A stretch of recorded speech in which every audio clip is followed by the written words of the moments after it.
Hello friends, હું પ્રજાપતિ આપનું school of મેથેમેટિક્સના channel પર હાર્દિક સ્વાગત કરું છું. અહીંયા આપણે ધોરણ 11ના વિજ્ઞાન પ્રવાહના દરેકનો અભ્યાસ કરવાના છે, જેનું પહેલું ચેપ્ટર છે ગણ. તો આજના વિડીયોની અંદર આપણે જોઈશું કે ગણક્રિયાઓ એટલે શું, ગણક્રિયાઓના કેટલા પ્રકાર છે અને ગણક્રિયાનો ઉપયોગ ક્યાં ક્યાં થાય છે. તો ચાલો પહેલાં જોઈએ કે ગણક્રિયાઓ એટલે શું. તો ગણક્રિયાઓ સમજવા માટે પહેલાં આપણે ગાણિતિક ક્રિયાઓ સમજવી પડશે. હવે તમને એમ થશે કે ગાણિતિક ક્રિયાઓ એટલે શું. તો ગાણિતિક ક્રિયાઓ સમજવા માટે આપણે કોઈ પણ બે સંખ્યાઓ લેવી પડશે. તો ધારો કે તે બે સંખ્યા x અને y છે. હવે આ બે સંખ્યાઓ વચ્ચે આપણે કોઈ સંબંધ સ્થાપિત કરીશું. એટલે કે x અને yની વચ્ચે આપણે કાં તો સરવાળો લઈશું, કાં તો બાદબાકી લઈશું, કાં તો ગુણાકાર લઈશું, અથવા તો પછી ભાગાકાર લઈશું. તો આ જે ગુણાકાર, બાદબાકી, સરવાળો કે ભાગાકાર છે તેને આપણે ગાણિતિક ક્રિયાઓ કહીશું. તો આવી રીતે ગણો વચ્ચે પણ સંબંધો સ્થાપિત કરી શકાય અને આ સંબંધોને જ ગણક્રિયાઓ કહેવામાં આવે છે. તો હવે તમને એમ પ્રશ્ન થશે કે શું ગણક્રિયાઓ અને ગાણિતિક ક્રિયાઓ એક જ છે? તો એનો આન્સર છે નો, કે ગણક્રિયાઓ અને ગાણિતિક ક્રિયાઓ એક જ નથી, પરંતુ ગણક્રિયાઓ અને ગાણિતિક ક્રિયાઓ અલગ અલગ છે. જે ગાણિતિક ક્રિયાઓ છે તે સંખ્યા માટે વપરાય છે, જ્યારે ગણક્રિયાઓ છે એ ગણો માટે વપરાય છે. તો હવે તમને એમ પ્રશ્ન થશે કે આ ગણક્રિયાઓ કઈ કઈ છે અને આ ગણક્રિયાઓના પ્રકાર કેટલા છે? તો આન્સર એમ આપશે કે ગણક્રિયાના કુલ 4 પ્રકાર છે: યોગગણ, છેદગણ, તફાવતગણ અને પૂરકગણ. તો સ્વાધ્યાય 1.4ની અંદર આપણે યોગગણ, છેદગણ અને તફાવતગણનો અભ્યાસ કરીશું, જ્યારે પૂરકગણનો અભ્યાસ આપણે સ્વાધ્યાય 1.5ની અંદર કરીશું. તો ત્રીજો પ્રશ્ન એ છે કે ગણક્રિયાનો ઉપયોગ ક્યાં ક્યાં થાય છે. તો તે સમજવા માટે આપણે એક ઉદાહરણ જોઈશું. ધારો કે 50 વિદ્યાર્થીઓમાંથી 30 વિદ્યાર્થીઓ ફૂટબોલ રમે છે અને 30 વિદ્યાર્થીઓ ક્રિકેટ રમે છે, તથા 20 વિદ્યાર્થીઓ બંને રમત રમે છે. તો કેટલા વિદ્યાર્થીઓ બંને રમતમાંથી એકે રમત નથી રમતા? તો જ્યારે પણ આવા પ્રકારના પ્રશ્નો પૂછાય છે ત્યારે ગણક્રિયાઓનો ઉપયોગ થાય છે. તો ચાલો હવે આપણે યોગગણનો અભ્યાસ કરીએ. યોગગણને આપણે કેપિટલ યુ વડે દર્શાવીશું અને તેને એ કેપિટલ યુ બી એવી રીતે લખાય અને તેને a યોગ b એમ વંચાય. તો પહેલાં આપણે શું કરીશું કે યોગગણના ઉદાહરણ જોઈશું અને પછી તેના પરથી આપણે યોગગણની વ્યાખ્યા સમજીશું. તો ધારો કે કોઈ ગણ છે a ઇક્વલ ટુ 1, 2 અને 3, તથા કોઈ બીજો ગણ છે b ઇક્વલ ટુ 3, 4 અને 5. હવે આપણે આ બંને ગણનો યોગગણ લખીશું, એટલે કે a યોગ b. તો શું કરીશું, આપણે ગણ એના બધા જ સભ્યો લખી દઈશું, 1, 2, 3, અને ગણ બી માંથી એ જ સભ્ય લખીશું કે જે ગણ એમાં ના હોય. તો તમે અહીંયા જુઓ 3 જે છે એ ગણ એમાં છે, એટલે આપણે ફરીથી નહીં લખીએ, પરંતુ હવે કોનો સમાવેશ થશે? તો 4 અને 5નો. તો આને ગણ એ અને ગણ બીનો યોગગણ કહેવાય. તો હવે આપણે યોગગણની વ્યાખ્યા જોઈશું. તો વ્યાખ્યામાં શું કીધું છે કે ગણ એમાં હોય એટલે કે ગણ એના ઘટકો લેવાના છે, અથવા ગણ બીમાં હોય તો આપણે ગણ બીના પણ ઘટકો લેવાના છે, અથવા બંનેમાં હોય એટલે કે ગણ એમાં અને ગણ બીમાં જે પણ સામાન્ય ઘટકો હશે તેને આપણે એક જ વખત લઈશું. તો તેવા તમામ ઘટકોથી બનતા ગણને ગણ એ અને ગણ બીનો યોગગણ કહે છે અને તેને સંકેતમાં એ યોગ બી વડે દર્શાવાય. અહીંયા એક વસ્તુની ખાસ નોંધ કરજો કે અહીંયા વ્યાખ્યાની અંદર આપણને એક શબ્દ આપેલો છે અથવા. તો જ્યારે પણ દાખલાની અંદર આપણે અથવા શબ્દનો ઉપયોગ થયો હોય ત્યારે આપણે શું કરીશું કે યોગ ક્રિયા લઈશું. હવે આપણે યોગગણને ગુણધર્મની રીતે લખીશું. તો આપણે લખીશું કે a યોગ બી ઇક્વલ ટુ x, જ્યાં x બિલોંગ્સ ટુ a, અથવા x બિલોંગ્સ ટુ b છે. હવે આપણે યોગ ક્રિયાના ગુણધર્મો વિશે માહિતી મેળવીશું. અહીંયા કુલ 5 ગુણધર્મો આપેલા છે અને દરેક ગુણધર્મને આપણે ઉદાહરણ વડે સમજવાનો પ્રયત્ન કરીશું. તો આપણે ગણ એ લઈશું કે a ઇક્વલ ટુ 1, 2 અને 3,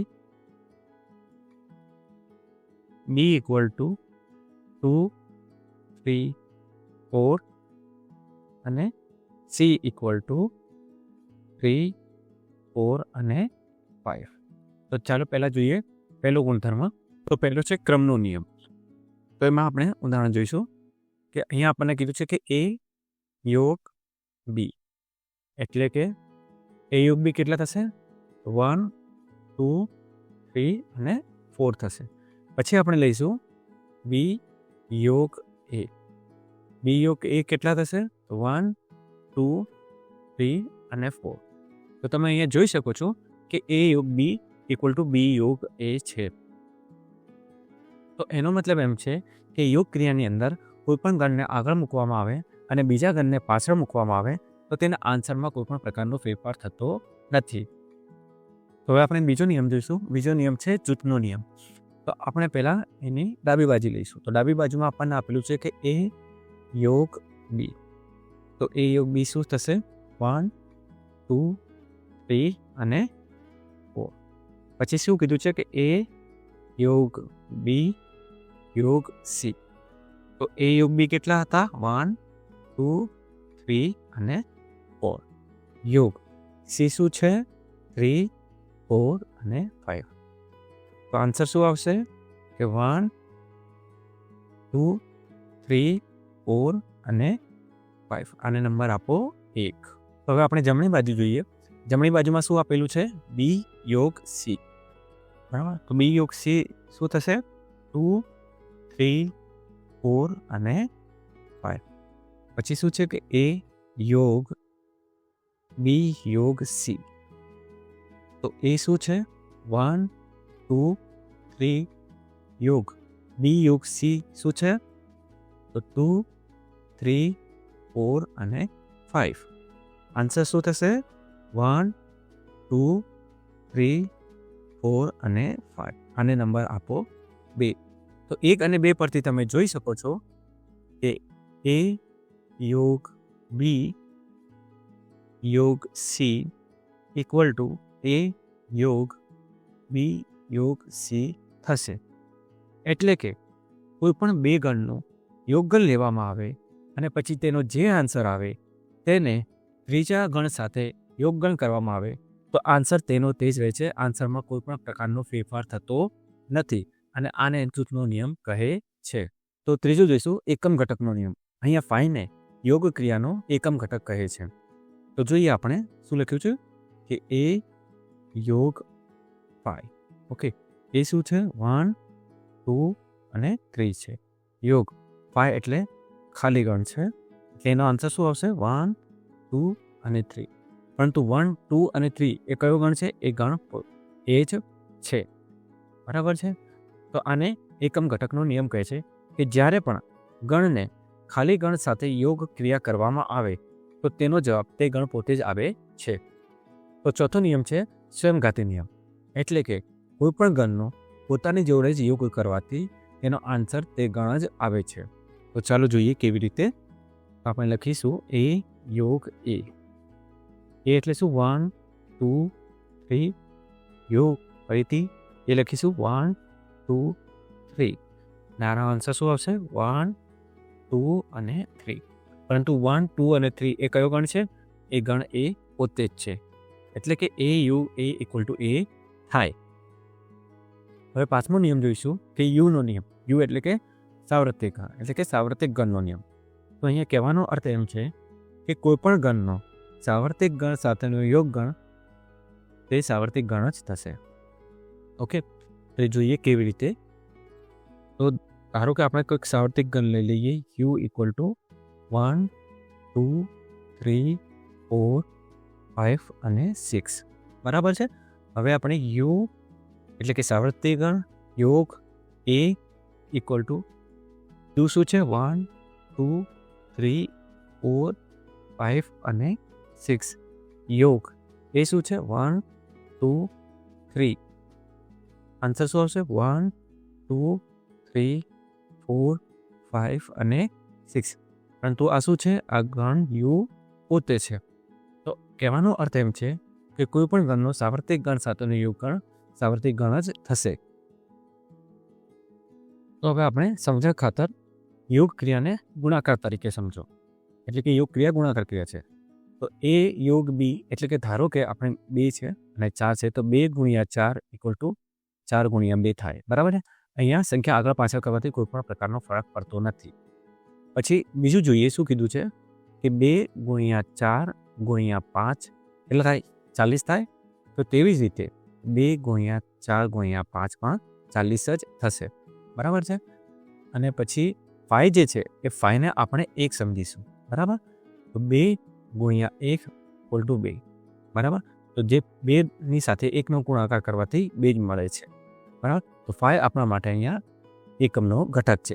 એટલે કે 5 એટલે કે આપણે અહીંયા 1 લીધું છે. પરંતુ ચોથો અને પાંચમો જે છે તેને આપણે ગુણાકારની રીતે લઈ શકીએ નહીં. અને એટલે જ મેં પહેલાં પણ કીધું હતું કે યોગ ક્રિયા છે તે ગાણિતિક ક્રિયાઓ કરતાં અલગ છે. તો હવે આપણે જોઈશું કે છેદગણ એટલે શું. છેદગણને દર્શાવવા માટે ઊંધા યુનો ઉપયોગ થાય છે અને તેને a ઊંધો u b આવી રીતે લખાય અને તેને a/b આવી રીતે વંચાય. તો હવે છેદગણની વ્યાખ્યા સમજવા માટે પહેલાં આપણે ઉદાહરણથી છેદગણ શું છે તે સમજીશું અને પછી છેદગણની વ્યાખ્યા આપીશું. તો ધારો કે કોઈ બે ગણ છે a = 1 2 3 અને b = 2 3 અને 4. બરાબર છે. હવે પહેલાં આપણે શું કીધું કે છેદગણને કેવી રીતે લખાય? તો a ઊંધો u અને b એટલે કે આને વંચાય આવી રીતે કે a/b. બરાબર છે. હવે કરીશું શું કે ગણ a અને ગણ b માં જે પણ સભ્ય સામાન્ય હશે તેને આપણે a/b માં લખીશું. તો તમે જુઓ અહીંયા કે 2 અને 3 જે છે તે ગણ a માં પણ છે અને ગણ b માં પણ છે. તો a/b માં 2 અને 3નો સમાવેશ થશે અને આને છેદગણ કહેવાય. તો હવે આપણે છેદગણની વ્યાખ્યા જોઈશું. પરંતુ તે પહેલાં જો તમને અહીં સુધી વિડીયોમાં ખબર પડી હોય તો કોમેન્ટ બોક્સની અંદર યોગગણ અથવા છેદગણ લખી દો. આ વિડીયોને લાઇક કરો, વધુમાં વધુ શેર કરો અને સબસ્ક્રાઈબ કરે. તો ચાલો જોઈએ છેદગણની વ્યાખ્યા. તો વ્યાખ્યામાં શું કીધું છે કે ગણ એમાં હોય અને ગણ બીમાં હોય. બરાબર છે. એટલે કે બંને ગણમાં હોવો જરૂરી છે. તો તેવા તમામ ઘટકોથી બનતા ગણને ગણ એ અને ગણ બીનો છેદગણ કહે છે અને તેને દર્શાવવા માટે સંકેત ઊંધા યુનો ઉપયોગ થાય છે. તો અહીંયા એક શબ્દનો ઉપયોગ કરે છે અને. એટલે કે દાખલામાં ગમે ત્યાં અને લખેલું હોય તો એમ સમજવું કે અહીંયા છેદગણની વાત કરવામાં આવી છે. જેમ આપણે યોગગણમાં અથવા શબ્દ હતું તેવી જ રીતે છેદગણમાં અને શબ્દ છે. તો દાખલાની અંદર અથવા શબ્દનો ઉપયોગ થાય તો એનો મતલબ છે કે યોગગણની વાત કરી છે અને દાખલામાં જો અને શબ્દનો ઉપયોગ થાય તો એનો મતલબ એમ છે કે છેદગણની વાત કરી છે. તો હવે આપણે છેદગણને ગુણધર્મની રીતે લખીશું. તો અહીં આપણે લખીશું કે a/b x જ્યાં x = a અને x = b. જો અહીંયા આપણે શબ્દનો ઉપયોગ કર્યો છે અને તેવી જ રીતે યોગગણમાં યાદ કરો આપણે a/b શું લીધું હતું કે a/b = x જ્યાં x = a અથવા x = b. બરાબર છે. તો ત્યાં આપણે અથવા શબ્દનો ઉપયોગ કર્યો હતો અને અહીંયા આપણે અને શબ્દનો ઉપયોગ કરીશું. તો હવે આપણે વેન આકૃતિ વડે જોઈશું કે a/b કેવી રીતે દર્શાવી શકાય. તો આકૃતિમાં તમે જુઓ કે એક સાર્વત્રિક ગણ u આપેલું છે, ગણ a અને ગણ b આપેલા છે અને ગણ a અને ગણ b એકબીજામાંથી પસાર થઈ રહ્યા છે. તો ગણ a અને ગણ b એકબીજાને જ્યાં છેદે છે ત્યાં કલરવાળો ભાગ કરેલો છે અને આ જે કલરવાળો ભાગ છે તેને a/b કહેવાય છે. તો ઇન શોર્ટ કે ગણ a અને ગણ b જ્યારે એકબીજામાંથી પસાર થાય તો તે ભાગને a/b કહેવામાં આવે છે.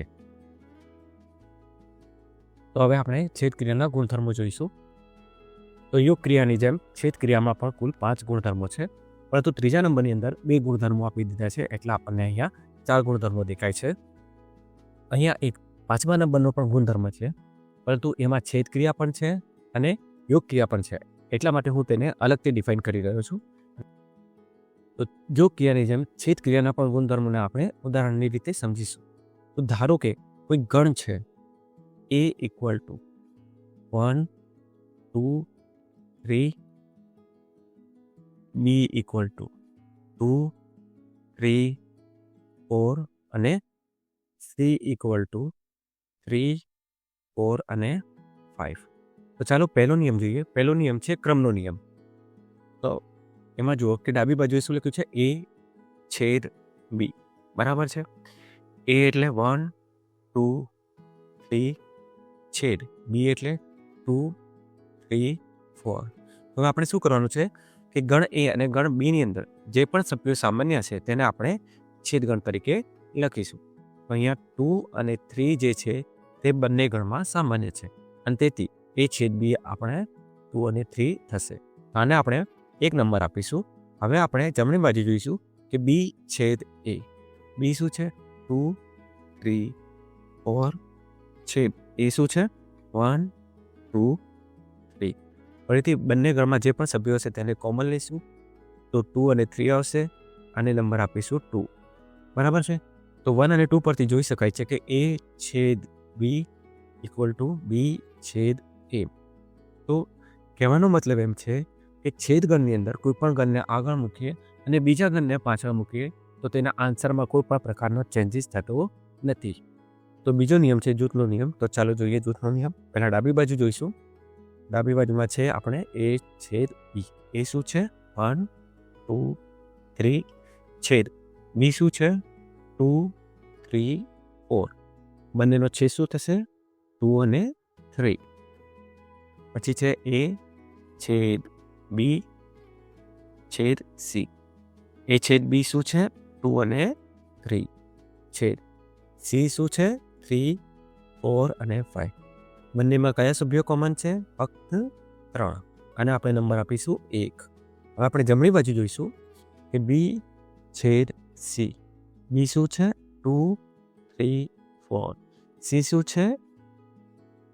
3 4 અને 5. બંનેમાં કયા સભ્યો કોમન આવશે? 3 અને 4. પછી છે એ છેદ બી છેદ સી. એ શું છે? 1 2 3 છેદ બી છેદ સી શું છે? 3 અને 4. બંનેમાં કયા સભ્યો કોમન આવશે? ફક્ત 3. તો આને આપણે નંબર આપીશું 2. તો 1 અને 2 પરથી તમે જોઈ શકો છો કે એ છેદ બી છેદ સી ઇક્વલ ટુ એ છેદ બી છેદ સી. ઓકે. તો અહીંયા આપણે જોયું કે કોઈ પણ બે ગણનો આપણે પહેલાં છેદગણ લઈએ અને પછી તેનો જે પણ આન્સર આવે તેનો જે ત્રીજો ગણ છે તેની સાથે છેદગણ લઈએ તો આન્સર હંમેશા સેમ જ રહે છે. આન્સર ચેન્જ થતો નથી અને આ નિયમને જૂથનો નિયમ કહે છે. હવે આપણે ત્રીજો નિયમ જોઈશું. ત્રીજો નિયમ છે પાય અને યુનો નિયમ. પાય એટલે કે ખાલી ગણ અને યુ એટલે કે સાવર્તી ગણ. તો પહેલાં આપણે જોઈએ કે ખાલી ગણનો નિયમ. તો અહીંયા શું લખ્યું છે કે 5 છેદ એ ઇક્વલ ટુ 5. તો ચાલો જોઈએ કે 5 છેદ એ. 5 એટલે ખાલી ગણ છેદ એ એટલે 1 2 અને 3. હવે આ બંને ગણમાંથી કયા સભ્યો કોમન આવશે? તો અહીંયા કોઈ પણ સભ્ય કોમન નથી એટલે કે આ આવશે ખાલી ગણ અને ખાલી ગણ શું છે? 5 છે. તો આને પાયનો નિયમ કહે છે. હવે આપણે સાર્વત્રિક ગણનો નિયમ જોઈશું. સાર્વત્રિક ગણના નિયમમાં શું કીધું છે કે યુ છેદ એ ઇક્વલ ટુ એ. તો આપણે અહીંયા લખીશું કે ધારો કે યુ ઇક્વલ ટુ 1 2 3 4 5 અને 6 છે. ઓકે. હા, હવે જોઈએ કે યુ છેદ એ. યુ એટલે 1 2 3 4 5 અને 6 છેદમાં એ એટલે શું? 1 2 અને 3. તો બંને ગણમાંથી કયા કયા સભ્યો કોમન નીકળે? 1 2 અને 3. પરંતુ 1 2 3 એ કયો ગણ છે? ગણ એ જ છે. એટલે કે એનો મતલબ એમ થયો કે સાર્વત્રિક ગણનો કોઈ પણ ગણ સાથેનો છેદ ગણ તે ગણ પોતે જ થશે. અને તેવી જ રીતે ખાલી ગણનો નિયમ એ છે કે ખાલી ગણનો કોઈ પણ ગણ સાથેનો છેદ ગણ હંમેશા ખાલી ગણ જ આવશે. હવે આપણે ચોથો નિયમ જોઈશું કે સમઘાતી નિયમ. તો સમઘાતી નિયમમાં શું કીધું છે કે એ છેદ એ ઇક્વલ ટુ એ. તો ચાલો જોઈએ એ છેદ એ. એ શું છે? 1 2 3 છેદ એ એટલે 1 2 3. અને બંને ગણમાંથી કયા સભ્યો કોમન નીકળશે? તો 1 2 અને 3 એટલે કે બધા સભ્યો કોમન નીકળશે. પરંતુ 1 2 અને 3 એ કયો ગણ છે? તો એ ગણ એ છે. ઓકે. તો આને કહેવાય સમઘાતી નિયમ. એટલે કે કોઈ પણ ગણનો પોતાની જોડેનો છેદ ગણ તે ગણ પોતે જ થશે. તો આ 4 જે ગુણધર્મો આપણે જોયા તે પ્રોપર છેદગણના જ નિયમો હતા, પરંતુ હવે જે આપણે 5મો ગુણધર્મ જોઈશું તે છેદગણ અને યોગગણ બંને પર આધારિત છે. તો ચાલો જોઈએ 5મો નિયમ. તો 5મો નિયમ છે વિભાજનનો નિયમ. તો આ નિયમ કંઈક આવી રીતે કામ કરે છે. ધારો કે કોઈ 3 સંખ્યા છે x, y અને z. હવે આપણે શું કરીશું કે x જે છે તેને ગુણાકારમાં લઈશું, y પ્લસ z લખીશું. તો અહીંયા શું થશે કે x નો y સાથે ગુણાકાર પ્લસ x નો z સાથે ગુણાકાર. ઓકે, તો શું થશે કે x multiply y plus x multiply z. તો વિભાજનનો નિયમ પણ એવી જ રીતે કામ કરે છે કે તમે અહીંયા જુઓ કે a નો b સાથે છેદગણ લીધું છે, પછી યોગ કર્યું છે, અને પછી a નો c સાથે છેદગણ લીધું છે. ઓકે, તો ચાલો જોઈએ વિભાજનનો નિયમ શું કીધું છે. પહેલાં આપણે ડાબી બાજુ લઈશું કે b યોગ c. b શું છે 2, 3, 4 યોગ c શું છે 3, 4 અને 5. બંનેનો યોગગણ શું થશે 2, 3, 4 અને 5. ઓકે, પછી લઈશું a છેદ b યોગ c. એ શું છે 1, 2, 3 છેદ b યોગ c શું છે 2, 3, 4 અને 5. તો બંનેના છેદગણમાં શું આવશે 2 અને 3 અને નંબર આપો 1. હવે આપણે એક જમણી બાજુની વાત કરીએ તો a છેદ b. એ શું છે 1, 2, 3 છેદ b શું છે 2, 3, 4. બંનેમાં કયા સભ્યો કોમન છે તો 2 અને 3. હવે આપણે લઈશું a છેદ c. એ શું છે 1, 2, 3 છેદ c શું છે 3, 4 અને 5. તો બંનેમાં કયા સભ્યો કોમન આવશે ફક્ત 3 જ. હવે આપણે લઈશું a છેદ b યોગ a છેદ c. a છેદ b શું છે 2, 3 યોગ a છેદ c શું છે 3. બંનેનો યોગગણ શું થશે 2 અને 3. આને આપણે નંબર આપીશું 2.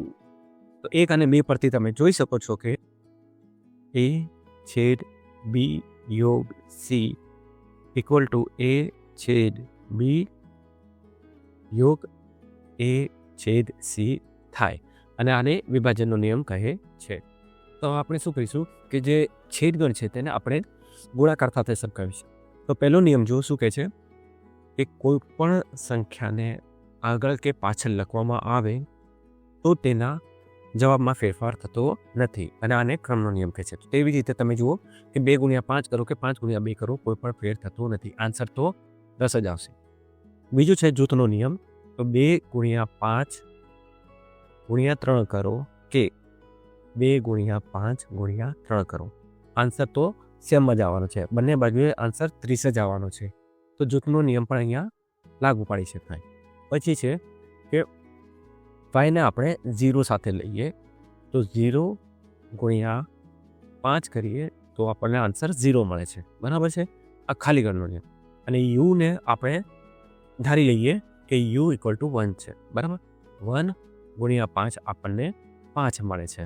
પરંતુ ક્રમઘાતી નિયમમાં ગુણાકારનો અહીંયા નિયમ ખોટો પડે છે. કેમ? ધારો કે આપણે a ઇક્વલ ટુ 5 લઈએ તો 5 ગુણ્યા 5 25 થાય, નહીં કે 5 થાય. ઓકે, તો એનો મતલબ એમ થયો કે છેદ ક્રિયાના જે ગુણધર્મો છે અથવા તો જે છેદ ક્રિયા છે તે ગુણાકાર કરતાં અલગ છે. અને તેના માટે મેં પહેલાં પણ કીધું હતું કે ગણ ક્રિયાઓ જે છે તે ગાણિતિક ક્રિયાઓ કરતાં અલગ છે. તો હવે આપણે અહીંયા છેદ ક્રિયાના ગુણધર્મો પૂર્ણ કરીએ છીએ. તો હવે આપણે જોઈશું કે તફાવત ગણ. કોઈ પણ બે ગણ a અને b માટે તફાવત ગણને a અને પછી બાદબાકીની નિશાની આવે અને b આવી રીતે લખાય, અને તેને a માઇનસ b આવી રીતે વંચાય. તો હવે તફાવત ગણને સમજવા માટે આપણે પહેલાં ઉદાહરણ જોઈશું અને તેના પરથી સમજીશું કે તફાવત ગણ છે શું. તો આપણે કોઈ બે ગણ લઈએ, a ઇક્વલ ટુ 1, 2, 3 અને b ઇક્વલ ટુ 3, 4 અને 5, બરાબર. હવે આપણે તફાવત ગણને આવી રીતે લખીશું કે a માઇનસ b. તો હવે અહીંયા આપણે ગણ એમાંથી એ જ સભ્યો લઈશું કે જે ગણ બીમાં ના હોય. તો તમે અહીંયા જોઈ શકો છો કે 1 અને 2 જે છે તે ગણ બીમાં નથી, પરંતુ 3 જે છે એ ગણ બીમાં છે. તેથી a માઇનસ બીમાં 3નો સમાવેશ થશે નહીં. હવે આપણે b માઇનસ એની વાત કરીએ, બરાબર. તો પહેલાં કયો ગણ છે? બી ગણ છે, બરાબર. તો હવે આપણે બી ગણમાંથી એ જે સભ્યો લઈશું કે જે ગણ એમાં ન હોય. તો એ તમે જોઈ શકો છો કે જે 4 અને 5 જે છે તે ગણ એમાં નથી, પરંતુ જે 3 જે છે તે ગણ એમાં છે. એટલે આપણે 3ને નહીં લખીએ, ફક્ત 4 અને 5 જ લખીશું. તો આને તફાવત ગણ કહેવાય. તો હવે આપણે તફાવત ગણની વ્યાખ્યા જોઈશું. તો શું કીધું છે વ્યાખ્યામાં? કે ગણ એ અને ગણ બીનો આ ક્રમમાં તફાવત ગણ. તો પહેલાં અહીંયા એક શબ્દનો ઉપયોગ થયો છે ક્રમમાં. તો એનો મતલબ એમ છે કે પહેલાં ગણ એ જ આવવું જોઈએ અને પછી ગણ બી આવવું જોઈએ, બરાબર છે. પહેલાં ગણ તમે બી લખશો પછી એ લખશો તો નહીં ચાલે. તો એનો મતલબ એમ છે કે જ્યારે પણ તફાવત ગણ લઈએ ત્યારે ગણ એ અને ગણ બીનો ક્રમ મહત્વનો છે, એ ખાસ ધ્યાન રાખજો. તો ફરીથી વ્યાખ્યા પર આવીએ કે ગણ એ અને ગણ બીનો આ ક્રમમાં તફાવત ગણ એટલે કે ગણ એમાં હોય પરંતુ ગણ બીમાં ન હોય તેવા તમામ ઘટકોથી બનતા ગણને તફાવત ગણ કહે છે. તેને a માઇનસ બી આવી રીતે લખાય અને તેને a માઇનસ બી આવી રીતે વહેંચાય. તો અહીંયા આપણે સ્વાધ્યાય 1.4ની માહિતી પૂર્ણ કરીએ છીએ. આજના વિડીયોમાં આપણે જોયું કે ગણ ક્રિયાઓ એટલે શું, ગણ ક્રિયાઓના કેટલા પ્રકાર છે અને ગણ ક્રિયાનો ઉપયોગ ક્યાં ક્યાં થાય છે. ગણ ક્રિયાઓના કુલ 4 પ્રકારમાંથી 3 પ્રકાર યોગગણ, છેદગણ અને તફાવત ગણનો અભ્યાસ આપણે આ વિડીયોની અંદર કર્યો, જ્યારે પૂરક ગણનો અભ્યાસ આપણે સ્વાધ્યાય 1.5ની અંદર કરીશું. તો ચાલો હવે રજા લઈએ. પરંતુ તે પહેલાં જો તમે આ વિડીયો ગમ્યો હોય તો વિડીયો લાઈક કરો, શેર કરો અને સ્કૂલ ઓફ મેથેમેટિક્સના ચેનલને સબસ્ક્રાઈબ કરો. Thank you.